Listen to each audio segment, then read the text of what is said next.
Hello, Scrappy Peeps. Suzanna here today to share with you a grid layout created using my July Freckled Fawn kit to create these washi squares. There are two of them in this grid layout here. So most of this is Freckled Fawn and some of it is just stash stuff.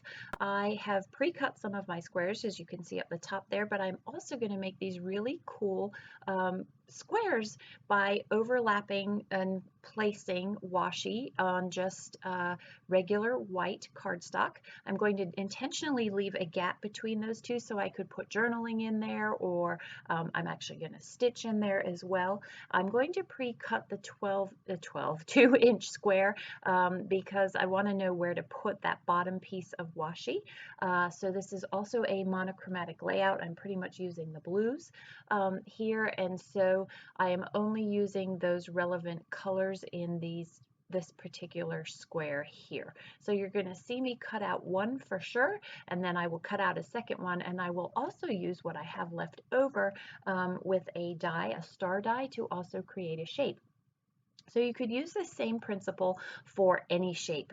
You could use hearts, you could use stars, and you could make some really fun cluster embellishments with them, putting labels over it if you had them. I wanted to try and just stick to the August kit, and that August kit doesn't have blue labels in it, but I would have used those if I had had them. And I have a few of those arrows. You could see the chipboard arrows left over, so I will use what I have left of the kit.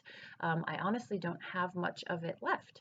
So I have pulled in some scraps, you can see, and I've also pulled in some stamps as well as some really, really old Freckled Fawn goodies and what else? And a few scraps of other pieces of paper that I have here. So this is a random script font, not font, but stamp that I'm just going to put behind that flower. That's actually a scrap from Vicki Booten, previously cut from some other layout. That is a chipboard arrow. And so what I've tried to do as I've distributed the squares around the page is I definitely want a grid, and I definitely don't want all of the squares to be 2 by 2. That's what the photos well, I'll get back to that. They're not, the photos are not 2 by 2. But so most of the papers are either 2 by 2 or 2¼ by 2¼ squares. And then some of those spaces, I want you to have the visual illusion of the square and not necessarily the square. So like where I've got that flower, it's a space filler in there, and it kind of breaks the repetitiveness of that pattern there. So to the photos. Well, so one would think when you printed a grid of photos on a 4 by 6 sheet and you had 4 photos, that when you cut them down, each of them would be 2 by 2, right? Correct? Right? Yeah. No, but I don't discover this until a little bit later on. And looking at it now as I'm editing this video and doing the voiceover, yes, they look a little more rectangular than they do square, but still. Um, so as I go to set to lay out all of these squares, and I'm trying to get, see, there's my ruler. I did not even brave the T-square. I'm going to use 2 rulers and line them up to create my own version of a T-square.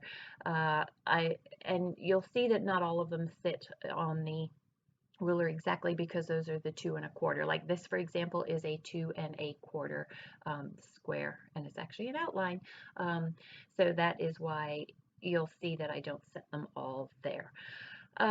So what I've tried to do is I have tried to create a balance between the dark and the lights, and then also the dark blues and the lighter blues as well.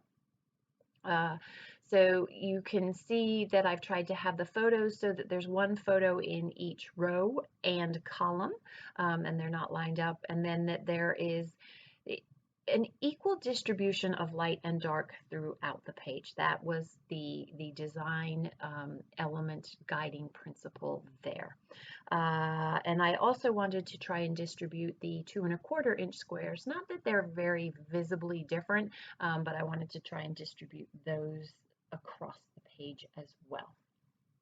So I pretty much determined that this is what I'm going to do with each of my squares, and I'm going to go ahead and set that down.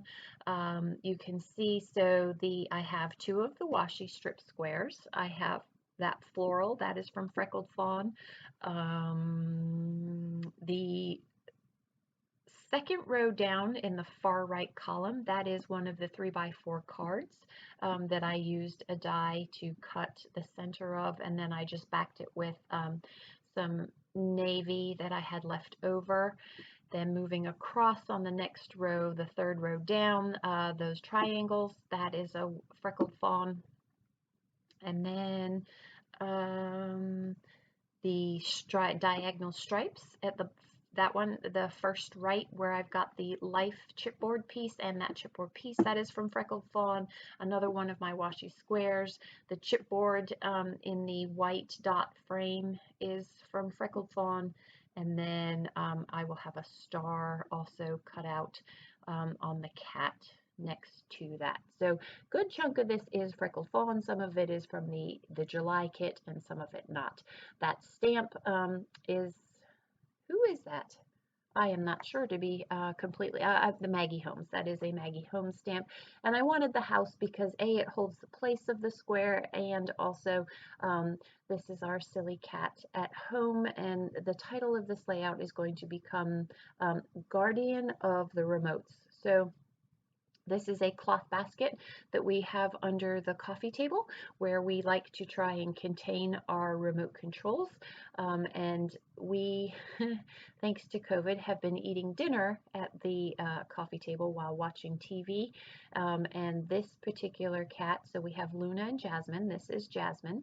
Jasmine loves to partake in our human dinner as well.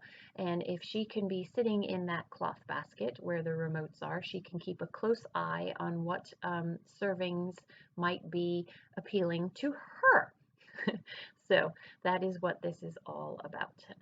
So that little label that I put underneath that piece of chipboard there is not from Freckled Fawn. That is from a paper person kit. Again, I am just trying to use things up, and I'm trying to get current pictures and stories told, because I find the longer that I wait to do things, the less likely I'm going to have the freshness and that current perspective of my story.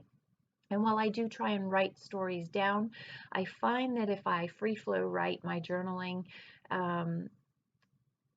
in the current moment, that I'm more likely to get the relevant emotion to that story that I want to tell. So I am going to pop up some elements on the page here. The chipboard is pretty dense, and what I will tell you about this chipboard is I store my pages in albums, and they are stored vertically, and I have found that the chipboard does tend to fall off. So what you don't see here is I do go in after the fact, and I am going to put liquid adhesive to hold that chipboard down. So I do recommend when you are designing to go ahead and do that. So here's the full layout, and the close-ups are coming. Enjoy the close-ups. I hope you've enjoyed this process video and that you give that washi squares or circles or hearts a shot. Here's a close-up of the stitched square that I created. Thanks for stopping in today. Come back again soon. Take care.